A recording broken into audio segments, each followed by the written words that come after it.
Hello everyone, my name is Oliver Fudvar and I'm the co-owner of Chips Sunflower Seeds. Hello everybody, my name is Noah Jensen and I'm the Chief Marketing Officer of Chips Sunflower Seeds. So what is Chip Seeds? Well, it's pretty simple. We're a sunflower seed company. But we feel like we've got a chip on our shoulder. You see, we're Vermont based, we're cooking out of our own kitchen right now, and we're college students running it. And personally for Noah and I, we're injured and we play mid-major baseball. But Noah, what do we say to that? We say good, Oliver, because we're the underdogs and so are you. Everybody has that chip on their shoulder. So just touching on the backstory quickly, this all started in 2022 in a high school business class when me and my buddy Chip, who's in the top left corner, we were prompted to research a business. We took it a step further and we created one. Now, 2 years later, this has turned into an LLC company as well as a store-ready product. And touching on some recent news, so recently we actually got into a retail store, which is the Shelburne Country Store, which is in my hometown of Shelburne, Vermont. And we've also talked to Plant City, which is in Providence, Rhode Island. It's a plant-based food hall and market, and we're working on getting our product in there as well. And we also, a couple weeks ago, had an interview with the Boston Globe, and our interview actually got published today on their website. So what's that Chip Seeds part? We've all heard that proof's in the pudding, but at Chip Seeds we believe proof's in the flavor. As you can see from competitors, they have the fancy aesthetic look, they have the fancy aesthetic name, but they lack that flavor profile that people are looking for. What else do we have? We have the merch, we have that drip. We just started a new line putting a sunflower seed on the shoulder of all our apparel to allow people to embrace the culture of having that chip on their shoulder. So for finances, it costs us $1.70 to make a bag. We sell each bag at $4. That gives us a net profit of $2.30 and a net profit margin of 57.5%, which is phenomenal. And this is also for our most expensive flavor, Maple Mania, given that all of our products are locally sourced. So revenue streams, we currently sell a 4-pack online, a solo pack, and a custom amount for whatever you're looking for. Merchandise, we have hoodies, trucker hats, polos, and much more to come.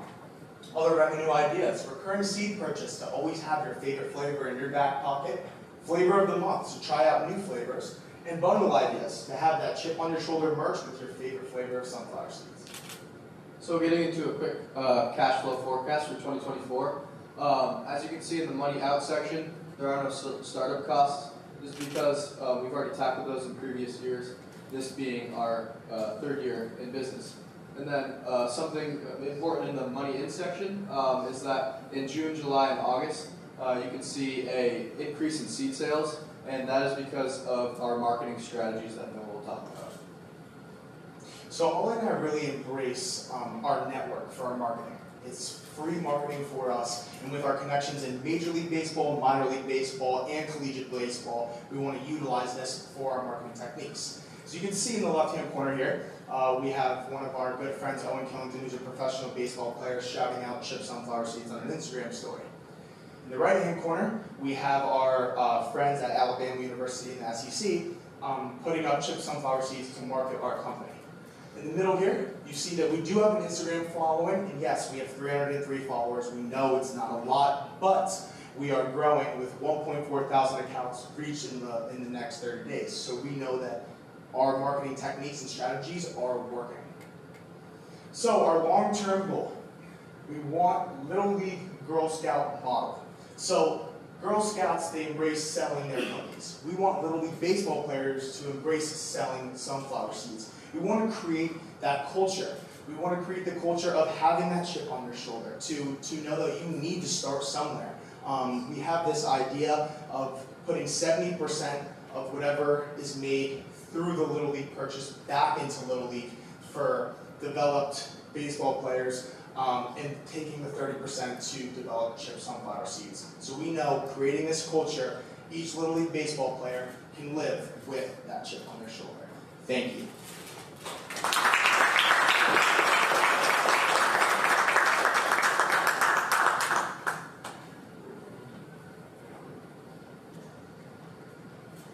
Thank you guys for that presentation. That was very informative. As a baseball lover myself, I think it's pretty cool. Now, how long does it take to make a batch of seeds?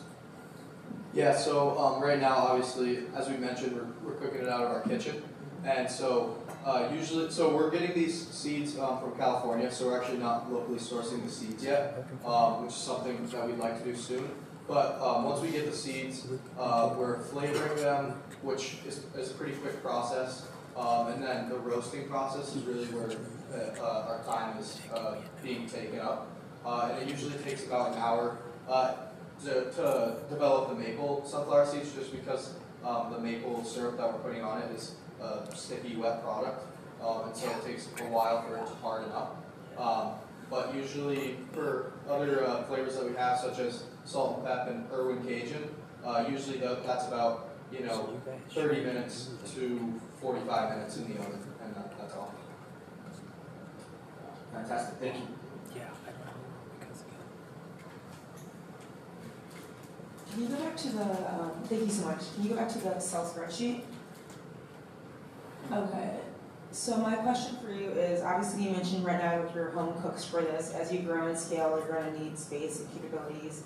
Do you plan on renting a commercial kitchen, using a co-packer? Like what's your, what do you plan on doing to grow and scale? Right, yeah, so obviously that's hopefully our next step. And we've actually been in talks with co-working area in Vermont, which is where the company's based out of. And so we're hoping that this summer, that's where we're actually producing the product, which will definitely help, with getting into stores and being more of a reliable, company. And then what's the connection between sunflower seeds and baseball? Is there a connection?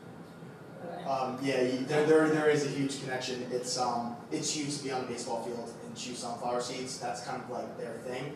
And we've kind of utilized like that oral fixation that baseball players. Well, I was gonna say young people in dip. So it can be a healthy alternative as well, because a lot of young athletes, even especially on the baseball field, like to use chewing tobacco or anything of that sort, and just kind of gives them that healthy plant-based alternative to a nicotine product. Perfect. My last question is, I also work in advertising. I work with large corporations, and I deal with licensing every day. Number one, does the Little League or other youth sports allow partnerships, and have there been partnerships like this? Like for example, I know with Girl Scouts, I'm friends with the CEO of Girl Scouts of America, and there have been other companies that have wanted to come in to sell their products, but they're specific about staying true and try to the Girl Scout cookie, which has been sold for many years. Yeah, so they actually do, and through the Little League World Series, a lot of small brands kind of utilize the Little League World Series, which is a huge televised event on ESPN, to promote their products. And we think that with our connections with Little League, we can find our way to make it to Williamsport this summer and try to vamp our Little League Girl Scout model idea and make it really come to life. Gotcha. And also to touch on that, like for the startup of this at least, this idea that we're having, we're definitely gonna start super local. Just maybe with like Vermont teams to start off and see how it works and see if it will catch on. And one quick question, is there a hub for little league sports? How in Florida there's Pop Warner with football? Where would be the number one spot to go for little kids baseball?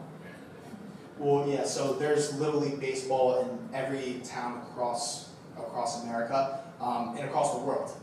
So that's why I mentioned Williamsport, Pennsylvania. That's where the Little League World Series is. And that's where teams come literally from all around the globe to participate in one big tournament. So I think that would be, the end-all, be-all goal niche, because we know that if we could get there, that's where it's not even just internal in America, we could become global. Thank you.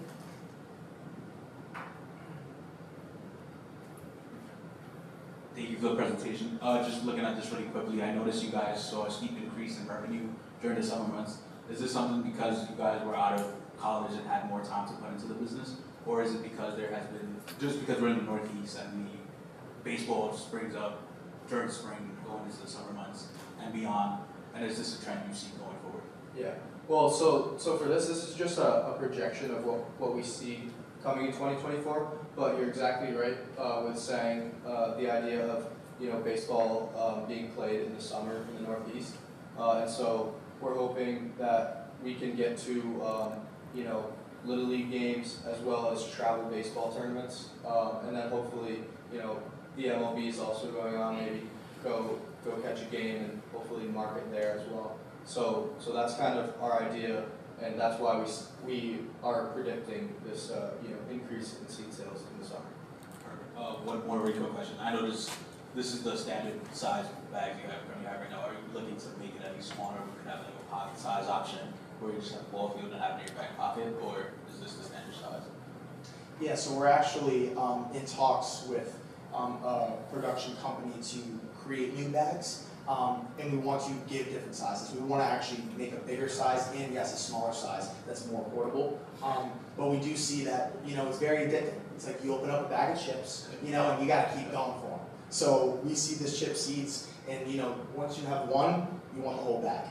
So I think we're going to stay relatively on a bigger scale, just because you run through that bag in one sitting, or at least we do. Yeah, for sure. One last question. I noticed you guys need the chips. Have you guys ever had any type of kind of mixing with the sun chips that we see at a local store, or is your name really sticking by, hey, this is chips, sunflower seeds, and there's no kind of interactions we notice? Yeah, so when we actually started this company, we were thinking maybe combining our names and stuff like that, but nothing really stuck with us. And there's a lot of other companies that have the name Ollie in it, or Oliver, and so we thought that there could be some confusion with the name being Chip Sunflower Seeds, but we just think that it's a really unique name, and when you say chip seeds, I think it just rolls off the tongue really nicely. So definitely planning on sticking with it. Thank you. Thank you. Thank you, Chip Sunflower Seeds. I love that chip on your shoulder. Next presenter, we have Health Minder.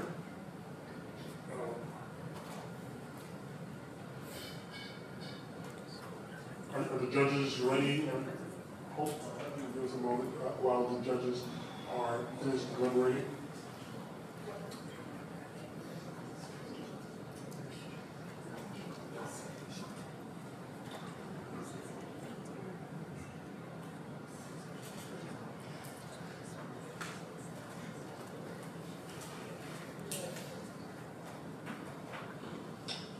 As the judges are deliberating, we have next up, we have Health Minder, we have Nishant with Health Minder. Looking forward to his presentation. As the judges are finished they have a tough job. Tough job.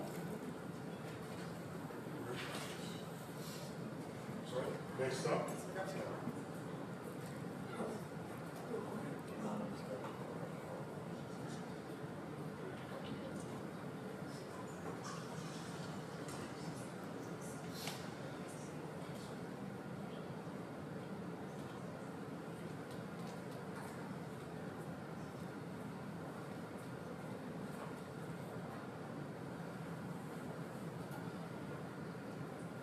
Ready?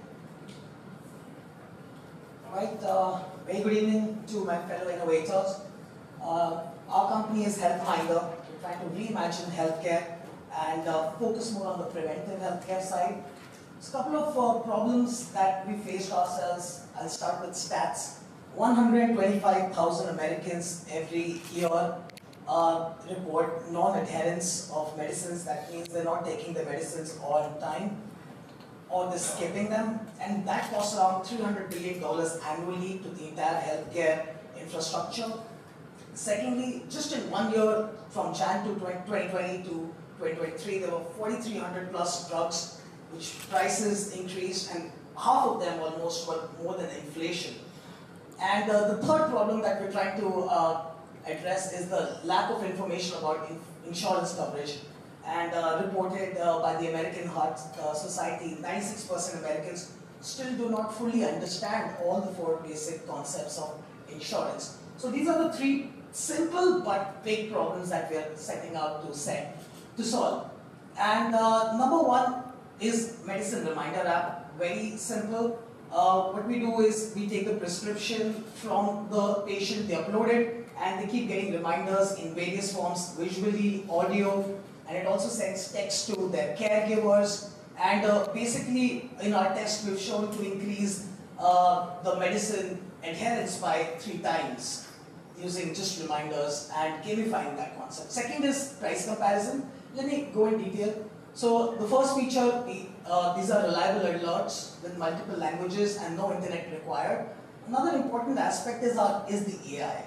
Right? AI is changing the way that users are experiencing and interacting with, let's say, their healthcare now. So suppose Jane got a prescription for another drug. The AI could possibly detect the side effects and the interaction between different drugs, vitamins, and it could flag that. And of course, it's an AI, so it will flag it and then you consult your doctor regarding it.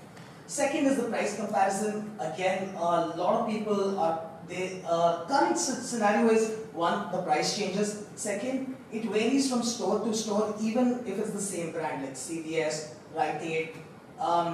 And a lot of times the doctors prescribe a medicine which is not covered in the insurance of that patient. So according to our analysis, we do spend analytics and analytics using the data that we have from the patient, and we can save them annually 7%. For example, a lot of people don't know that mental health, they can take, it's covered in their insurance. A lot of female hygiene products are covered in their insurance. Dietitians are covered in their insurance. New York State, for example, has a free health insurance. A lot of people don't know about all this. So that's what we're trying to do. And AI is disrupting this current space right now. And we are trying to leverage it by, number 1, analytics. The more data you feed it, and right now a lot of users, a lot of people in the room are wearing an Apple Watch, a Fitbit. So more and more data, and the more the data we have, machine learning and AI and algorithms can eventually help you track your medicine and healthcare better.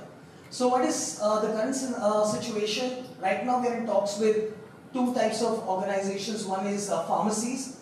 So 2, 3 big players are Walgreens, CVS and Rite Aid. They have open APIs available, and our tech team is undergoing training on how do we integrate that. Once integrated, our app will have different locations where that medicine is available for what price, and they can even pretty much order it online.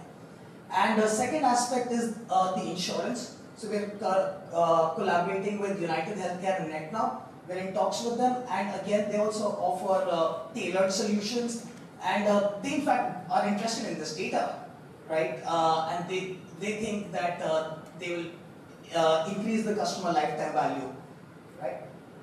The business model is very simple. We start with a freemium model, so all the basic features are included in this, and there is a premium model where some features like special medicines, the pricing, and a couple of other features like report generation, notes from the doctors, those will be premium features. Ads, partnerships, and eventually might even take commissions. It's a huge market size, around 30% CAGR growth in the US online healthcare market, especially with AI. We're only trying to cover the $2 billion of it right now in this the North America region. Sarah is 45-year-old, corporate, has a corporate job, and this app will basically help her to not only manage her type 2 diabetes, high blood pressure, but also her families. Journey so far, we've done our MVP demo and we've just done 1,000 pilot users, and we're just trying to develop a product and launch it. That's about it. HealthMinder is simple, reliable, and convenient. We are experienced co-founders. I've built 3 products successfully, failed many times also, but been there and done that. So yeah, we're well poised to explore this opportunity. Any questions?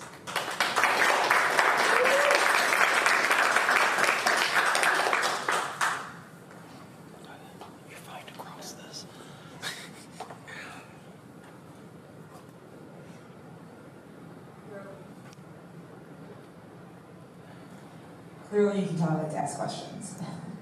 So, okay, a couple questions.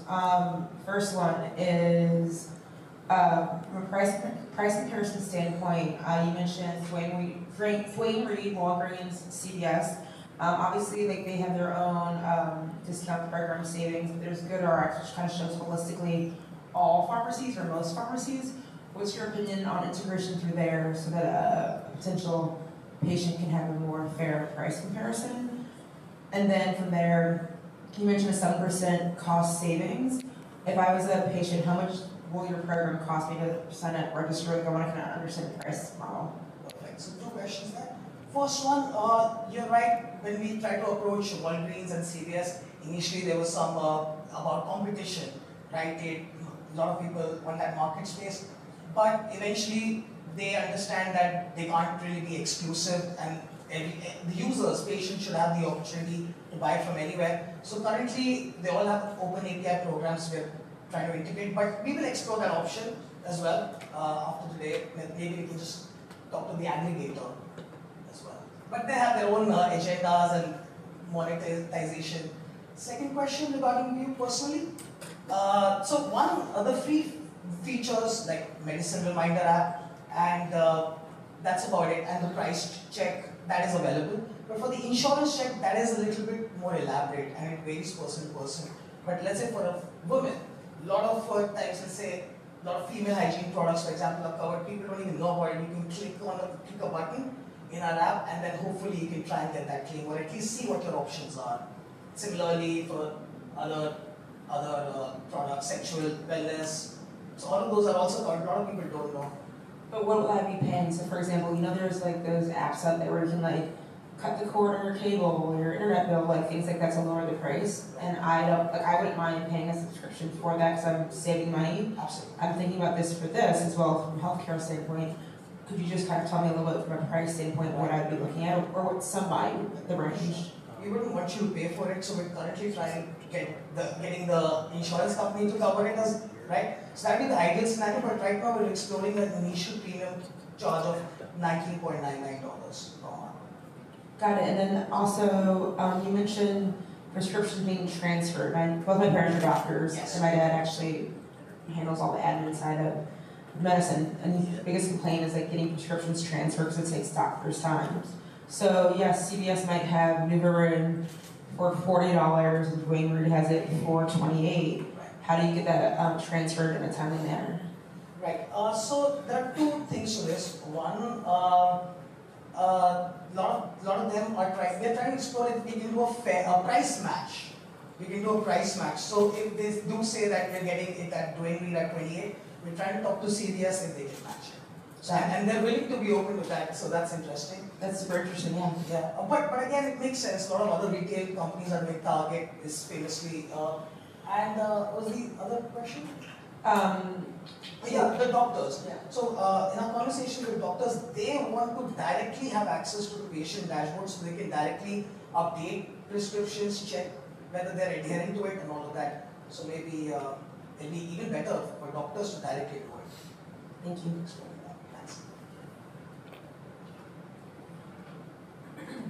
So thank you for the presentation, very interesting. I just had a question regarding the market size.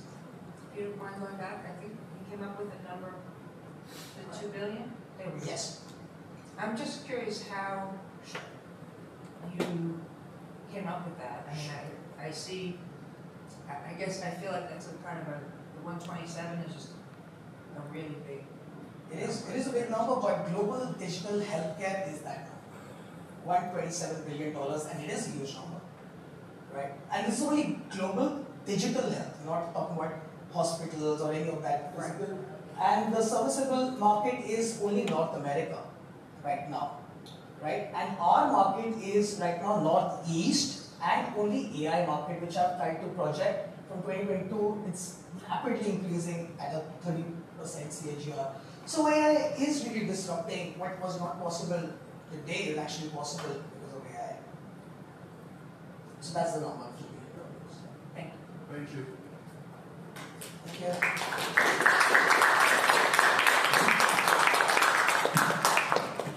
Thank you, Health Minor. As the judges are deliberating this, as a reminder, judges, but there's 5 minutes for questioning.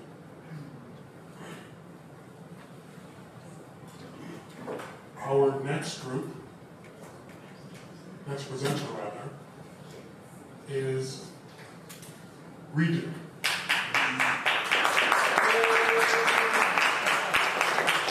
Just as a reminder, presenters, you have 4 minutes for your pitch, and judges, you have 5 minutes to ask questions.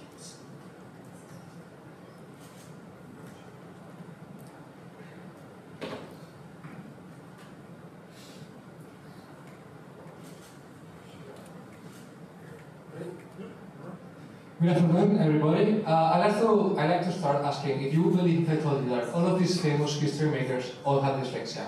Well, in fact, 1 in every 5 people worldwide have dyslexia. And for those who are not very familiar with what dyslexia is a learning difficulty that affects directly to language processing, especially in reading, writing, and spelling.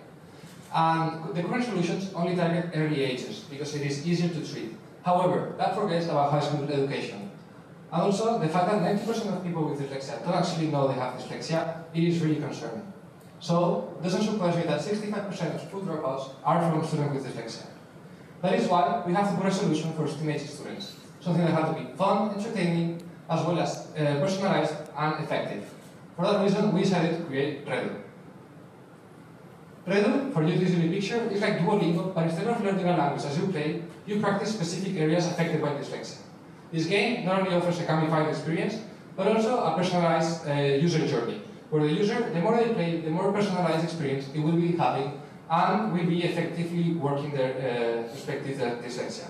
I will say this for the first time, but I will probably repeat this. Dyslexia is very unique for every person. There are no 2 people with the same dyslexia. Of course, to make this effective, we collect a lot of information and data from the user actions, and we are able to take that into a real day of a classroom. This is why we also created a platform for the professors to easily and automatically create personalized content adaptations. With the information we have from the user, from the game, we're capable of creating unique adaptations by a simple drag in the document, selecting the student you want the adaptation for, and receiving that automatically. So I know you may be thinking that dyslexia is a very niche market, but according to the Boston Consulting Group, it is a $1 trillion problem we don't know we have. Only taking the 10% of the Spanish and US market, with around 600,000 students, we already have an obtainable market of $8.5 billion. With that said, this is the dream team. Both of the founders, we have experience what it is to grow up in a system that usually forgets you as you get older. And also, now with the experience we have collected from previous startups, we are ready for now to take the challenge. This is our business model. It's a combination of a SaaS and a pay-per-use. On one side, for the game, we charge a 36 monthly subscription and also offer different plans. And for schools, we charge a 1.80 fee per adaptation. This is the current competition. As you can see, we are the only ones that target the specific age group from the age of 12 and above, and also the only ones that offer class content adaptations. So we launched our first MVP back in December, and so far these are the measures we have for the B2C, with an annual recurring revenue of $294. Also a 7.1 conversion rate from the 140 monthly active users we have. Then for schools, we already started 4 different pilots with over 175 students. And this is the journey we've been having. As I said, we launched in December. We are now recently launched a new version with initial market feedback. And now our objective till the end of the year is to secure new 9 agreements for the next academic year. Lastly, for the beginning of next year, our objective is to start the transition into the English language. Now, more than ever, dyslexic students need us. 20% increase in school failure among dyslexics. There's an increase in dyslexia prevalence in the classroom that is going from 1.8% to 10% and increasing. And now is the time to invest, because the new government from Spain makes it mandatory in all sort of adaptations. With that information, I'd like to ask you who's ready to join us in the mission to eradicate the school failure among students with dyslexia. Thank you very much.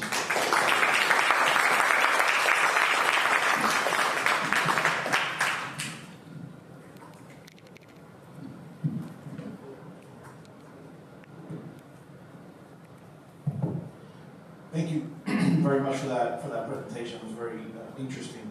I do have one question. Ultimately, you would like to get into the U.S. market, right? So I was curious if Reduo had any inclination of joining maybe or aligning with a healthcare provider or education provider to be able to provide this to the masses. I'm not sure if you've even if you've thought of that yet, but as far as like some kind of health benefit or educational benefit somehow, some way tied through maybe some school districts or something like that to be able to help eradicate the school failure of dyslexics. Is that something that you guys have thought about yet, or something that might be on the horizon for you guys?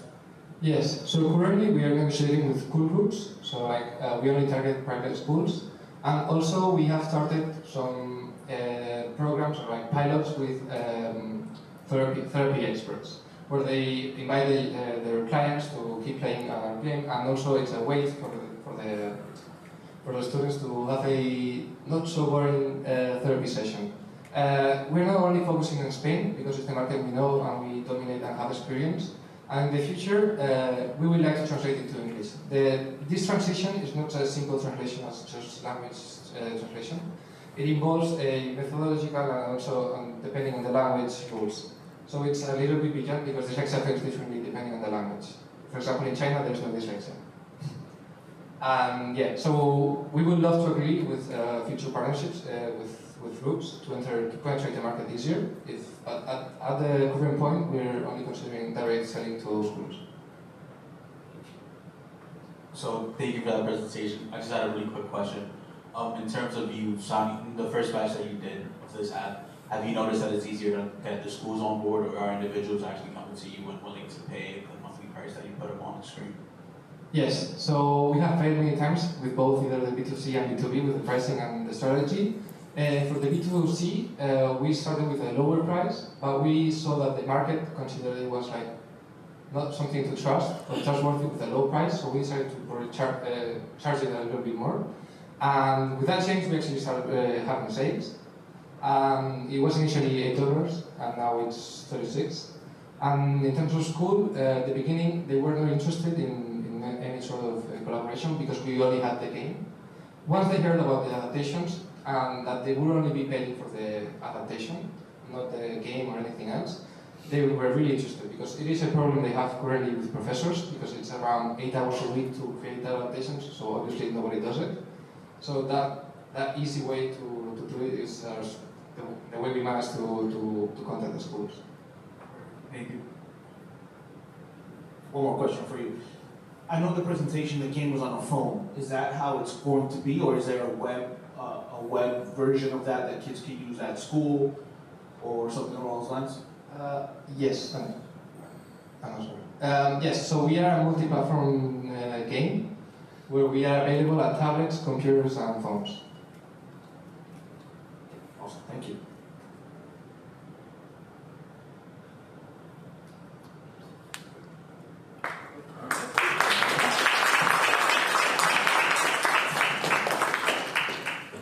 Thank you, Reduo.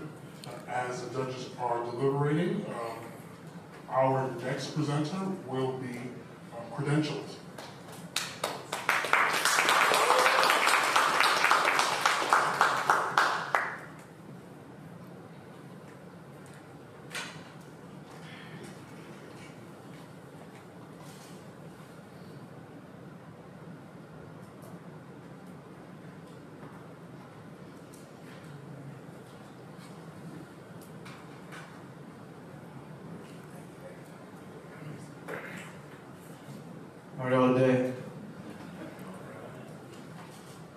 My name is David Skinner, and my company is Credential.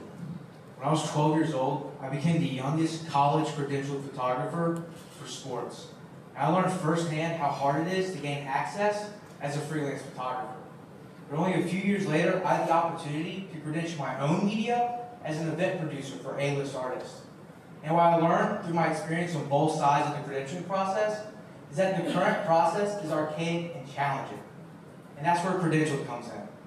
With hundreds of thousands of events in the U.S. each year and over 10 million credentials being issued in the U.S. alone, it's time for this problem to be revolutionized with Credential. I've spoken to over 100 photographers, and time again, their biggest problem isn't lighting or gear, but rather access.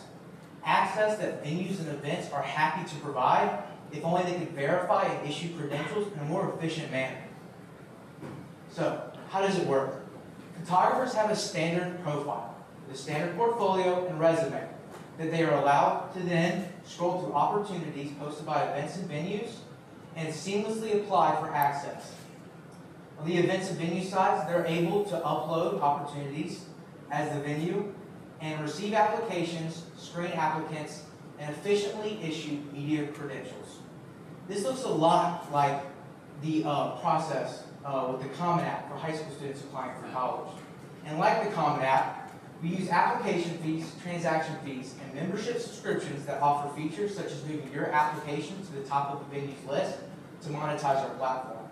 We anticipate the average user will spend upwards of $300 on application fees each year.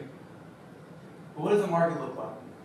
With 100 to 300,000 professional freelancers and 5 to 10 million hobbyists who are our targeted user, we anticipate a total addressable market of $360 million. In fact, in the freelance space, we're seeing 9% job growth year over year, meaning that as Credential grows, so does our targeted user. What about competition? When it comes to Credential, we're in a league of our own, as there is no competition that currently does what we are offering to do. This means our greatest challenge is overcoming the current system, which we have no doubt with our simplified way of doing things, as well as adding a monetization element for venues, we'll be able to disrupt this archaic and challenging process. With Credential, we're giving you access to this opportunity. We know that the problem exists, we know the business model works, and we're happy to take on this problem with the technology of today so that 12-year-old me doesn't have to spend his nights sending emails that get no responses or trying to find links to applications that don't work. Where the merit of my work can be the reason I get credentialed rather than my Rolodex. With that being said, my name is David Skinner, and that's Credential. Thank you all.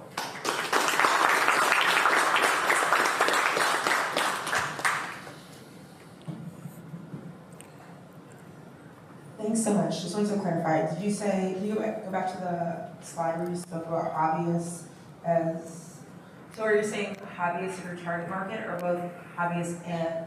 So there's professional freelancers and there's hobbyists. So can you clarify? Yeah, so a professional freelancer is somebody who does that as their main income stream, right? And then there's 5 to 10 million hobbyists, and this can be anywhere from your friend who picks up a camera once a month to somebody who's photographing 2, 3, 4, 5 events a week, but it's not their primary profession. So they get put in the hobbyist category, but they're kind of like a professional hobbyist, and it's kind of this gray area in the freelance world. So, but where are the photos being released? So, for example, like Getty has their own army of like professional photographers, but Getty is getting those pictures, they're tagged and distributed. What will happen to the pictures? Like the event, venue, the client, whomever it may be, will they ever be able to access it, or like is the quality high? Like, can you tell me a little bit more about that? Yeah, so that's a perfect question. And with our platform, we allow the event or venue to put in their application process, how are you going to use these images, right? So some venues can say, you need to release all the images to us so we can use them, right? For license free. And so it's really up to the venue and the event how they want to handle their photography.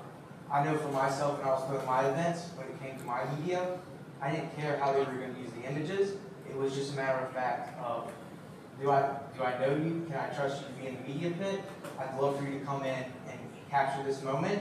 And a lot of these freelancers are working or sponsored by media outlets, and they're selling these images and they're licensing them out, and that's how they're making their money. In fact, we've seen a huge transition from staff photographers to almost all freelancers. And so this allows the venues to really actually set concrete terms rather than it being a handshake agreement of, oh, you're going to send me these images if I give you the credential. Well, now with Credential, we can actually put that on paper. All right, thank you. Thank you.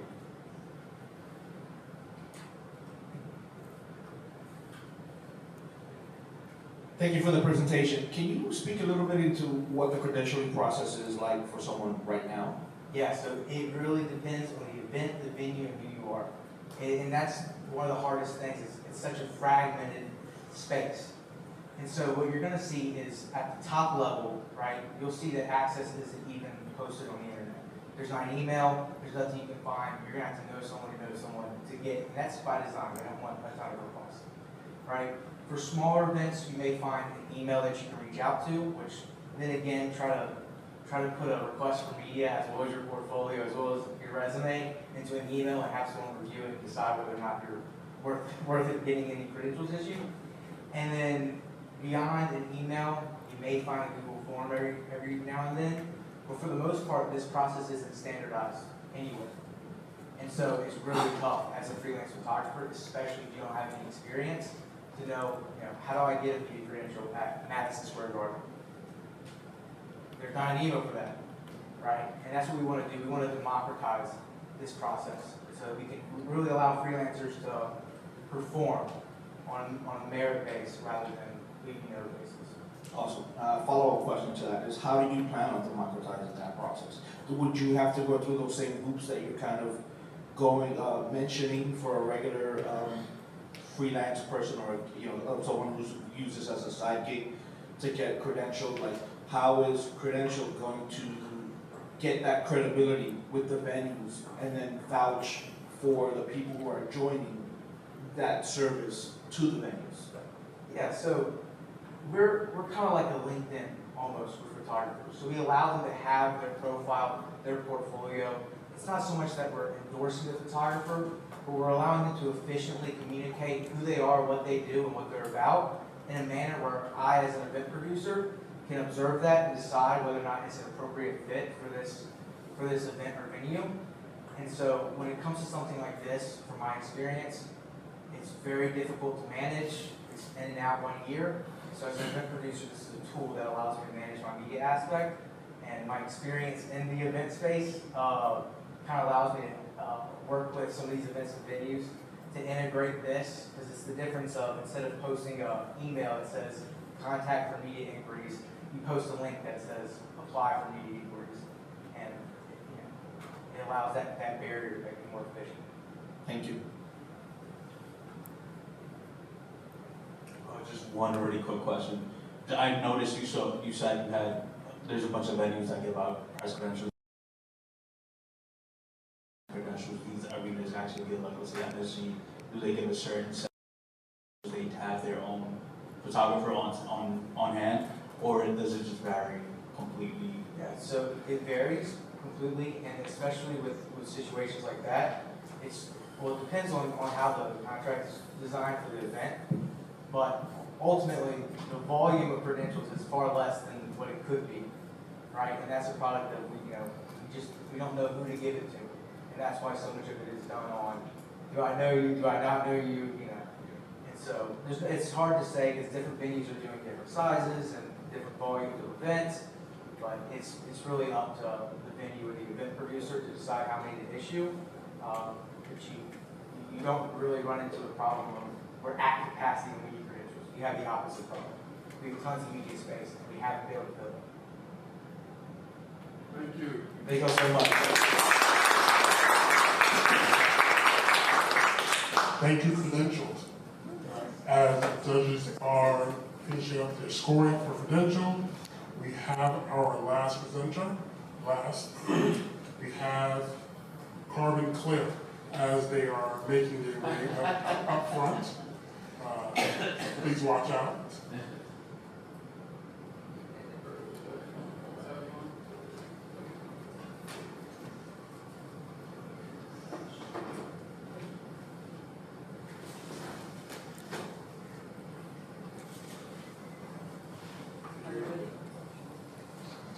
Judges, are you ready?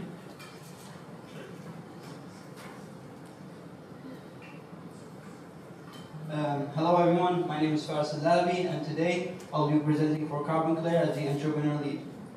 Every year, millions of people are affected by the devastating consequences of air pollution, from environmental degradation to health complications.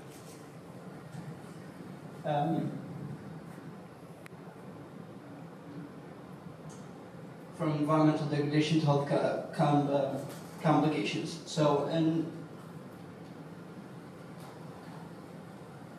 difficulty with lead. From environmental degradation to environmental degradation.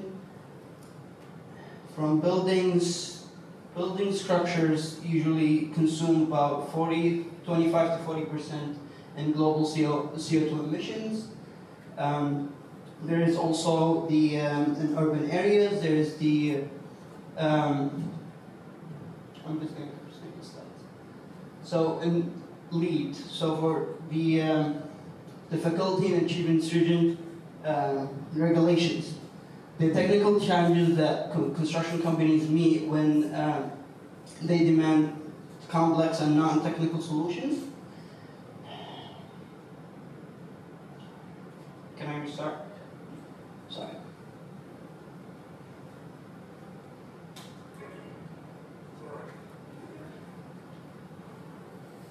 Hello everyone, my name is Faraz Alabi, and today I will be presenting for Carbon Clear as the entrepreneur lead. Every year, millions of people are affected by the devastating consequences of air pollution, from environmental degradation to health complication. Specifically, building and construction contribute 25 to 40% in CO2 emissions globally. And specifically in urban areas, construction sites contribute up to 30% in particulate matter emission. Jurisdictions like New York City have been pushing forward to go through more sustainable and environmentally responsible practices, which gets us to the compliance challenge in sustainable construction. LEED is a program certification for environmentally sustainable construction practices. From technical challenges like meeting with the standards for non-standard technicians, there's a lot of challenges that comes with the LEED certification. From higher costs for sustainable materials and technology, and growing demand for the green building as well. So what's the solution? It's a carbon clear technology. So our technology takes the in-polluted air, it will go through our system, it will clarify and separate the CO2 with a passive chemical bonding with CO2, and then we go through the filtration system to extract carbon-free, particulate matter-free air. Our system provides construction companies with complying with regulations like Section 24146 from the New York Administrative Code, as well enabling them to take captured carbon through the IRC code with 45Q tax credit, and then as well as reduce emissions for the LEED certificates, the zero carbon LEED certificate as well, and the internal also policies for these. The cost-efficient integration as well as the scalable solution, you can deploy as many of these as you can, and also purifies air.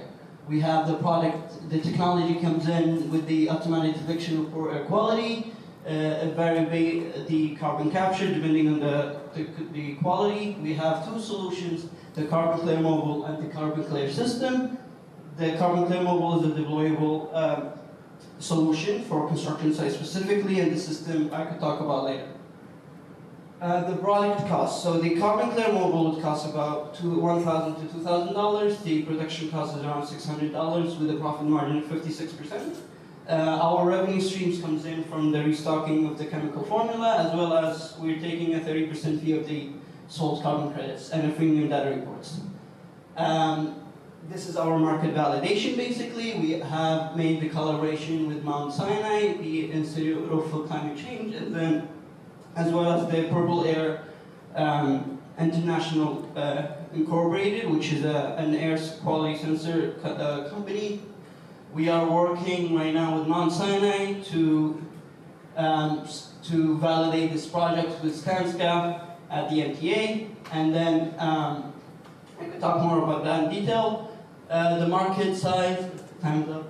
The market size, we are going for the SAM for $15 million, so 780 LEED certified projects are being built annually, as well as for the first year we're projecting $400,000, specifying working with Mount Sinai. This is the market adoption. I can talk more about the city agencies and the work we did with them, as well as, that's the team, as well as, sorry.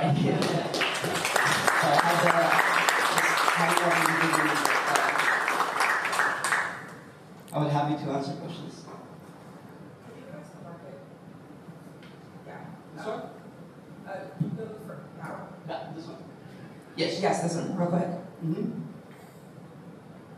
And then the next one.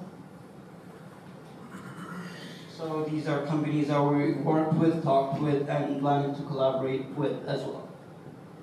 But I couldn't go in detail because I was out. How did you, so in terms of React and Mount Sinai, et cetera, those were like, the major places. How did you mentioned on the other side, I saw the logo, at least for Mount Sinai.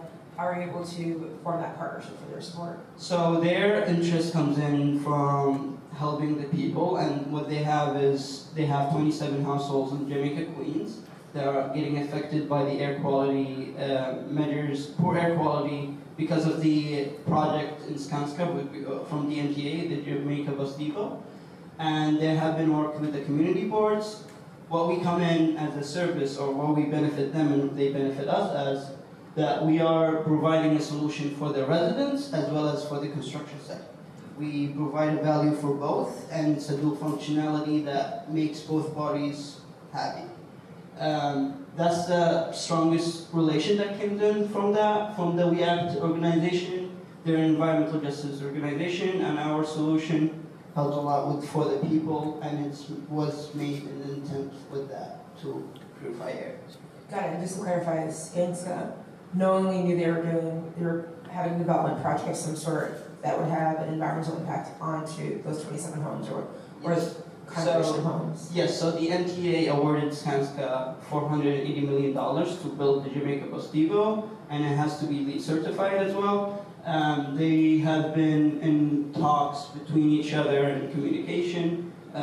Skanska is being conservative when it comes to energy, spending, because they have, a budget and they have all of that. But we came in as a middleman to solve that. We are still in the pre-planning phase. We're going for a pilot program first, set up the data, then we go to them, and then we talk more to deploy them.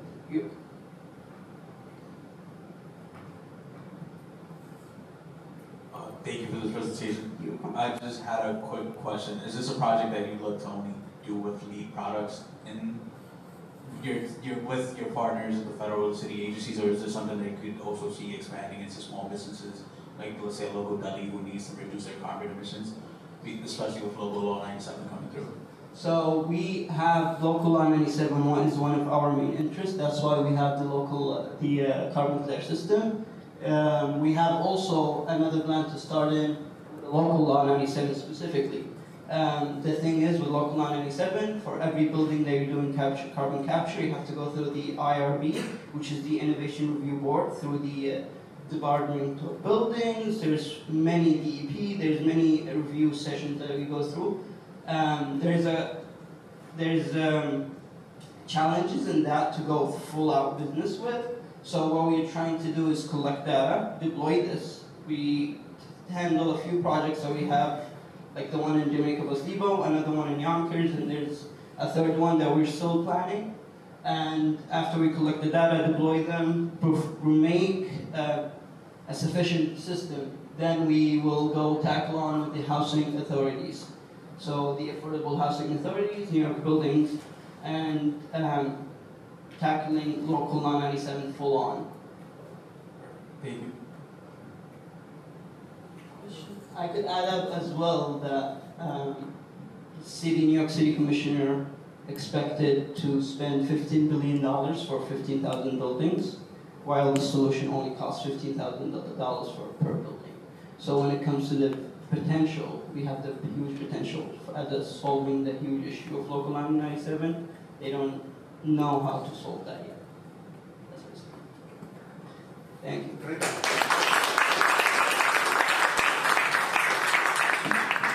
Thank you, Carmen Clear. I think it's important just to mention that coming up here isn't easy just to pitch in front of everyone and everyone online. So, first, thank you for pushing through, and it is a challenge getting up here and putting up your idea, trying to convince the judges as well as the audience. So, thank you, and it's all right. Everyone has done that before. So with that comes the fun part where now the judges get to go into the room next door and deliberate on first place, second place, and third place winners. During that time, everyone can get up, have some refreshments, talk, relax, stretch your legs, while the judges have this challenging time of figuring out who is the winner of this year's winner of the Battle of the Bronx.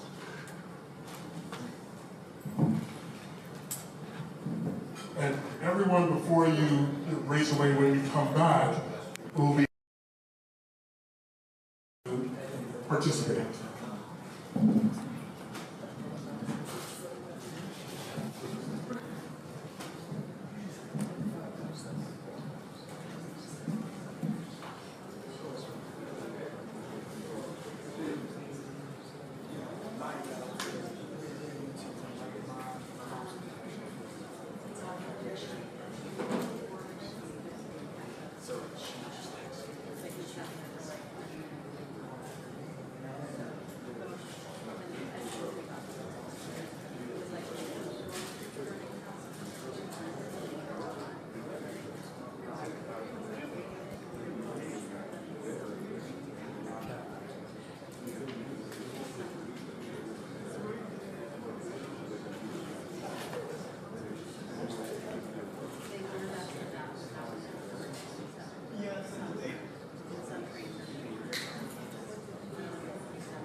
I'm not sure which ones, because I don't know which ones the Nike essentially are make them out of.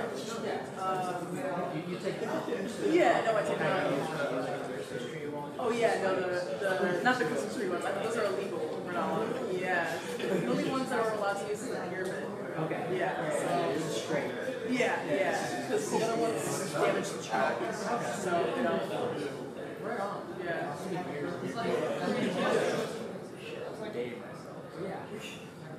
Yeah, no, it'll something to cover it, you know. And I also want to make the little cover itself, you know how like you have the tool, you'll be able to take it out with the magnet. Oh, yeah, that'd be great. Yeah, so it's all like small problems. What are you sprinter? So I'm a jumper. I do long jump, high jump. No, I used to do triple jump. Yeah, I used to do triple jump, I did hurdles, but triple jump is, it hurts. Yeah. What events did you do? They have a rule. Yes.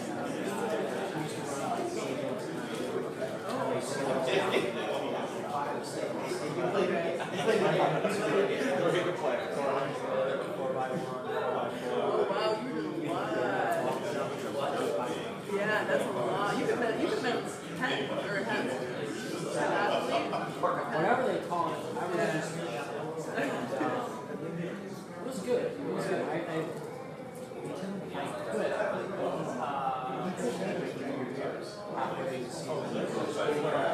Teachers don't respect.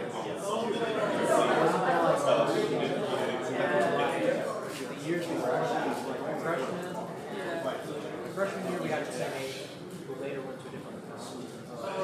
So like 2 years faster we had our coaches created a rivalry.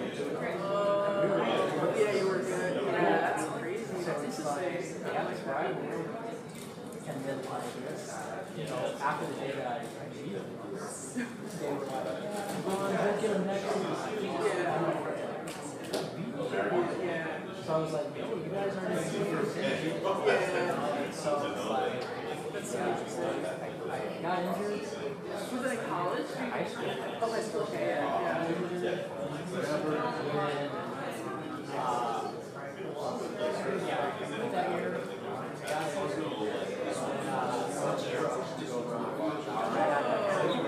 yeah.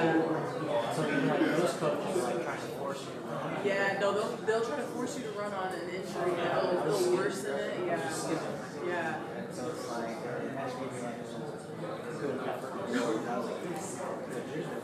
Oh yeah. So after that, I came back and senior year, and it's just like. Yeah, I know it's a lot. Like, yeah, that's a lot. I was kind of like, once you're injured. Yeah, you are. Yeah, basically. Yeah. Yeah. So you're still running that? Yeah, no, I'm still running. I actually 6 years and then I transferred to Fordham. Oh, really? Because of their business school. And yeah, so. I know. I give them much balance. No, that's cool. Yeah. Yeah. I don't think I'm gonna go college or anything. It gets very competitive, which is fine and it's fun, but I think a lot of it like comes down to like the coaching, the training.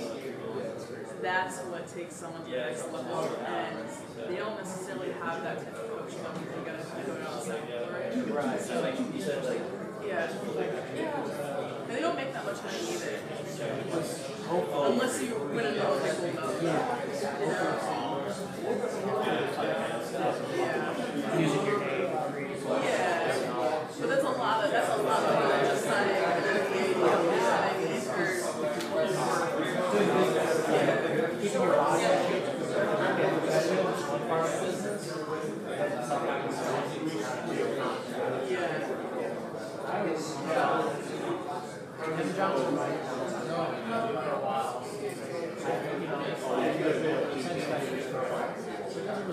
Yeah. It's like trying to feel like that really tough thing. It's like you're not fast. Yeah, you're not. I really love the other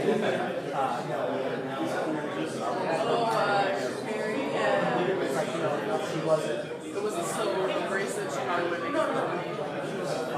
Oh yeah, no, that's who I didn't know her name was. Yeah, we wouldn't know. Great personality, but if you're not fired, it doesn't matter. Yeah. Yeah, no, it is true. It is true. You only know the top like 3 years. That's it. It's it's hard. like the salaries that some of the pro athletes make right now, I can just make even more just working a 9 to 5, you know. So it's like it's not necessarily worth it unless you're running away. Yeah, I have a cousin, she's doing sports medicine. She's also doing softball. Oh, for softball. Yeah, no, actually, I don't think I've ever heard of it. Yeah, that's so interesting. Yeah, She's looking to totally transition. Just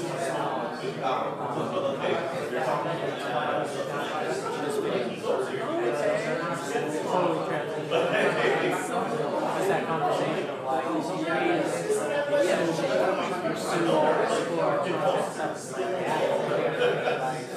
the bigger picture. Yeah, you too. The bigger picture, the wide spectrum of things. That's interesting that softball is, yeah, I never thought that. It's like grown men, so like, can't throw out their arm, use their body, that's really almost like a cheese. Yeah, no, it is. Yeah, but it's not really. It's not really. I know. I know. Yeah. Education, like actually, it's a market thing. Anywhere it's a little bit, it doesn't matter. But, high school. Yeah, or more use the spikes every day, you know what I mean? Like little kids, they do it for a club, like 1 day a week. Yeah, you know what I mean? Basically, yeah. Oh my god, I run with socks. Yeah. Do you run without socks?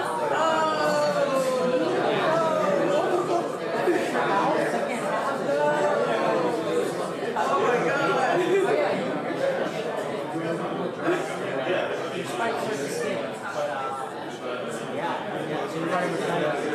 Yeah, I love what they kids. I think they don't really have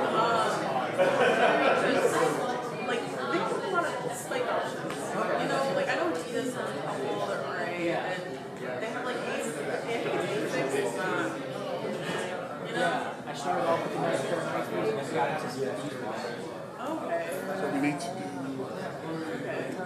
That's the audience favorite. Good talk. Yeah, what's your name? John. Oh. Are you Russian at all? No. Or okay. Right on.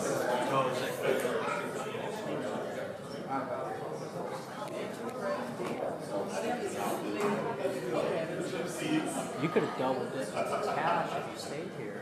You would have been in there. Oh, the Fordham came on. No. The school has 2 units.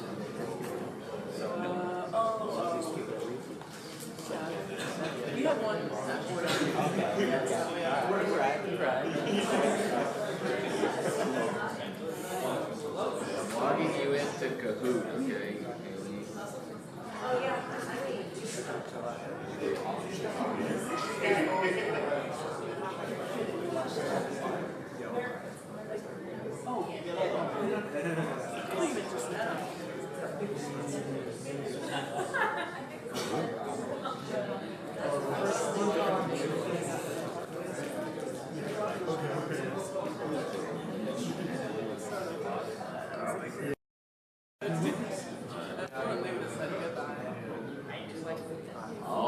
All right.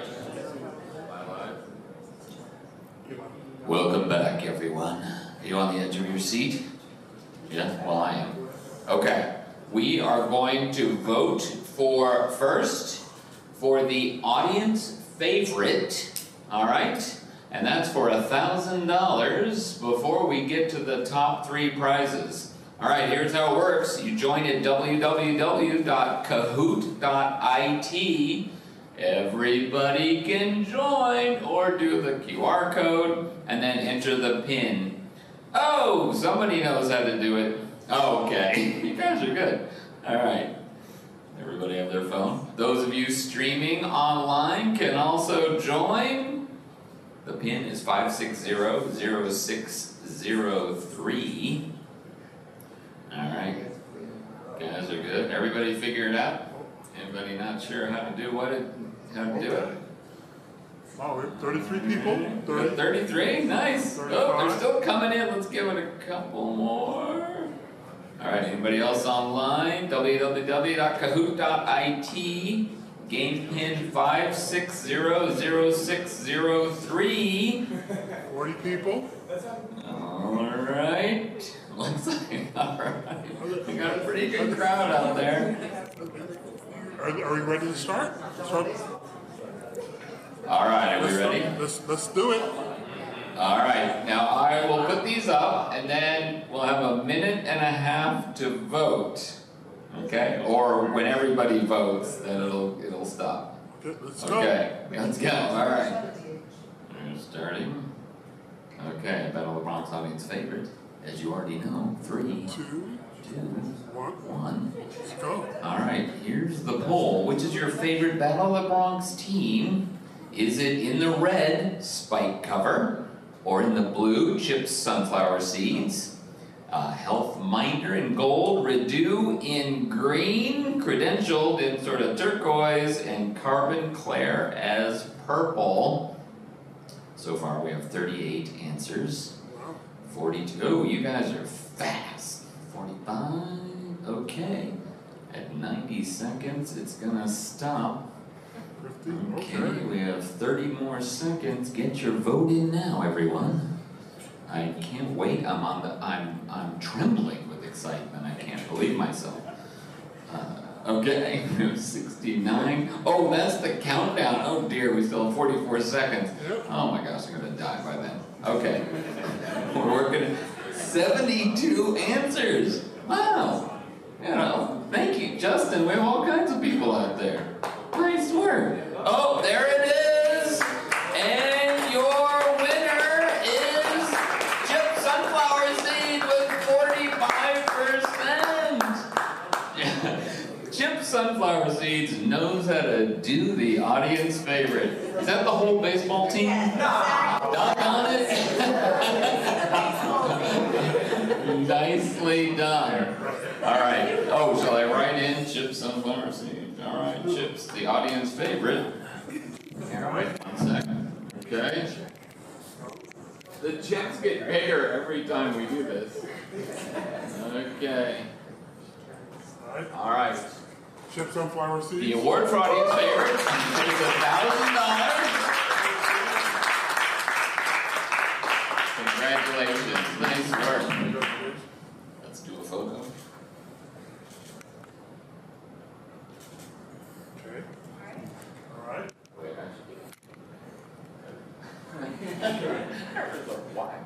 Okay.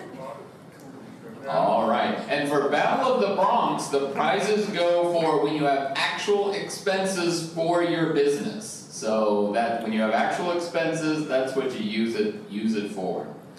All right, Winston, are you ready for the top 3? I'm ready. Who came in third place? Well, in third place.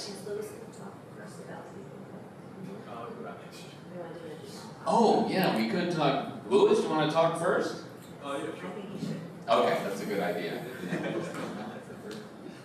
So today we had a really tough decision. It was really close. The tallies were really close. We deliberated for a bit. We had to choose 3 because we were forced to choose 3. We couldn't accept the prize. But I just want all of you to remember, all of you are winners today, whether you walk out with money or not. And I also want you guys to remember the average starting age of an entrepreneur is between 35 and 40 years old. You guys are all way above the curve. I just want you to use today as motivation to continue to do what you're doing if you win. And if you didn't win today, to continue to use that as motivation. To continue to push your product and make something bigger. And just continue on this path you're in because you are way ahead of the curve.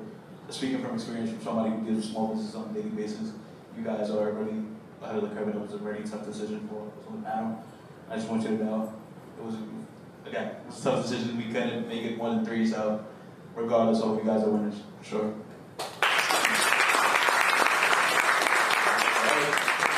right, now in third third place for $2,000. The winner is, we're going to get the gigantic check out.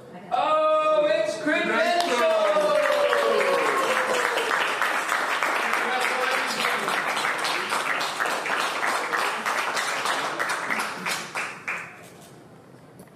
Photos all around. And I think we had some feedback for Credential.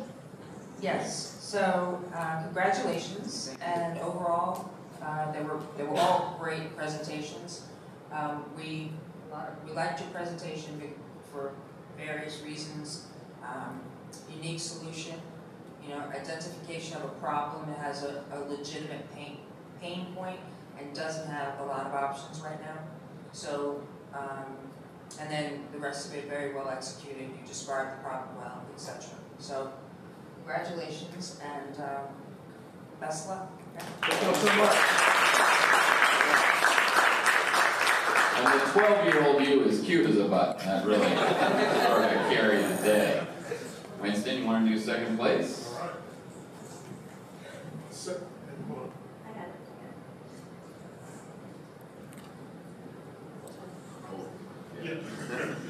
Second place, coming in second place, and second place is $2,500. And who came in second place is Chip Sunflower Seed.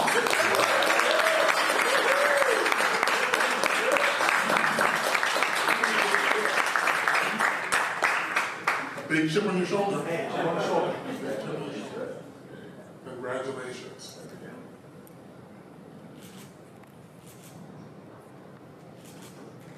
Any judge feedback? Yeah, I'll hop in here with some words. So, I love the correlation between seeds and baseball, right? I grew up in an era where baseball was still considered the national pastime. That has changed over the course of the last 20 years.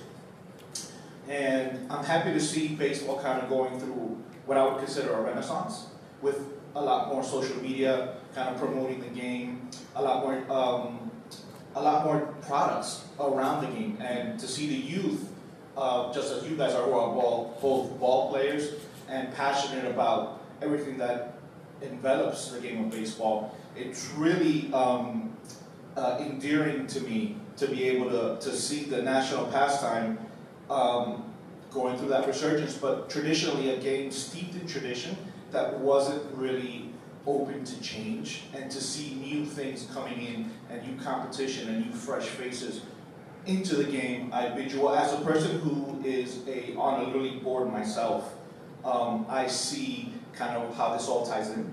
So I was really enthused by what I saw, and I wish you guys nothing but the best. Great. Now could be a good contact for you for that. Keep chewing. All right. In first place. In first place for $4,500 is Reduo.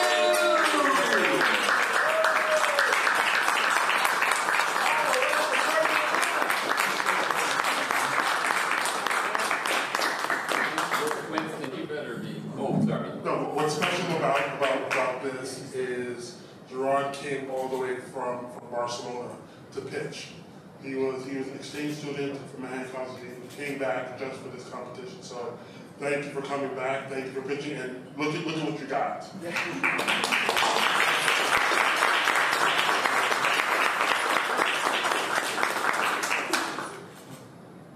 Any feedback from the judges?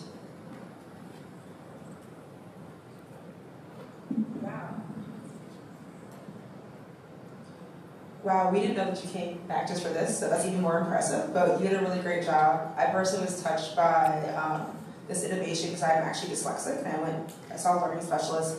I'm 36, I saw a learning specialist from age 3 to like maybe 25 when I was in grad school, so like being able to have accessible tools and solutions that are extremely needed. It's also at the same time in another language versus it just being in English right now, but just seeing the evolution and the access this will open up. Congrats, and I can't wait to follow you.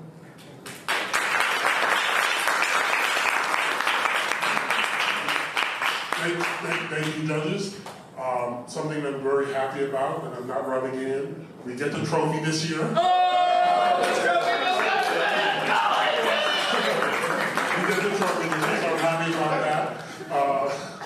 Yes, we're very excited. Yeah. Thank you for getting that the composure. But again, we're very excited. I think everyone here, all the students who pitched are winners today. Amazing pitches from Spike Cover to Carbon Clear. Everyone who pitched today did an amazing job in terms of showing their idea, but actually just coming up here and actually pitching your idea. This isn't easy coming up here. So again, thank you for everyone, all of the hard work that you put into this competition.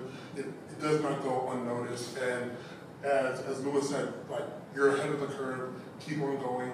Keep on pushing. This is just the start for everyone. So thank you everyone who came here this evening to witness the pitch competition. Thank you Fordham for another year of this collaboration. We look forward to next year as well. Looking forward to having the trophy again next year. Yeah. Gauntlet down. That's right. Hold it up. Oh yeah. Oh, where's our photographer? With the dean. Winston, get over here. All right.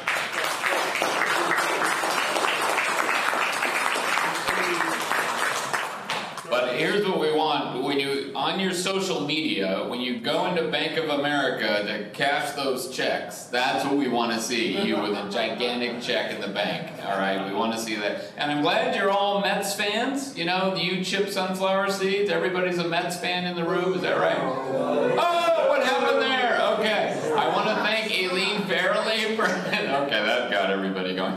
I want to thank Aileen Farrelly for helping us count the votes. Former PwC CPA, so she's pretty much like the Academy Awards. All right, thank you very much. Winston. Before we close, any words from Albert or Sean? No, you did it all this year. It was great. Okay. Again, thank you everyone for showing up for our 4th annual Battle of the Bronx. Looking forward to making this bigger and brighter next year. And next year we'll be at Fordham. Thank you. Thank you to all of the judges as well. We truly appreciate you. Thank you. All the winners, come up here for a photo with the Dean and Winston, please.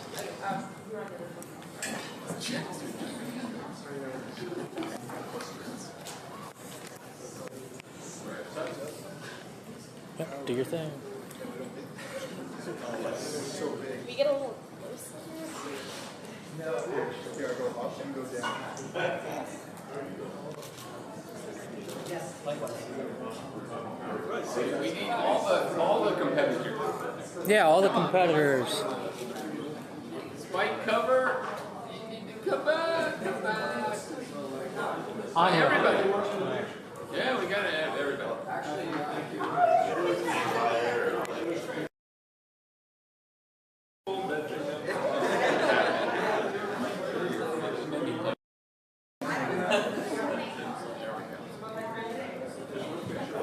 Yeah, it's all her.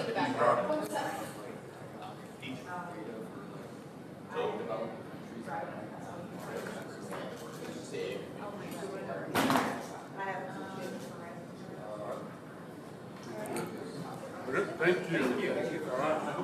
Thank you, Justin. Yeah, congrats, guys. Great time.